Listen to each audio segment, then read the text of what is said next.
Welcome to Man Does Tech, where I solve the problems you didn't even know you had. You start by confirming the exact Gigabyte H310m board and current BIOS version. This matters because Secure Boot requires UEFI. Once done, check whether Windows uses UEFI or Legacy mode. Boot mode must be UEFI for Secure Boot to work. Make a quick backup of critical files and ensure you have a USB keyboard and installer ready. These let you recover if a boot change blocks startup. Then, disable OS Fast Boot and note the existing boot order so you can restore settings if needed.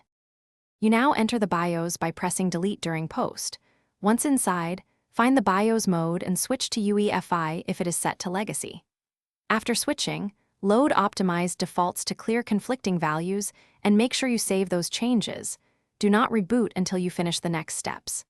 Next, locate the CSM or Compatibility Support module and disable it so the firmware runs native UEFI. Confirm the system drive appears as a UEFI device. This ensures Secure Boot will accept the OS loader. Finally, go to the BIOS Security or Boot tab and enable Secure Boot mode. When prompted, install the platform key or choose the default key set. This activates enforcement. Save changes and reboot. The system should start Windows under UEFI Secure Boot. If the OS fails to boot, re-enter BIOS and recheck boot order and UEFI selection. If drivers or unsigned bootloaders block startup, temporarily restore CSM or reset the platform key.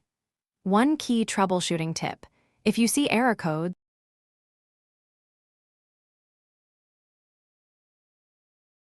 Thanks for watching. If you found this helpful, don't forget to like and subscribe.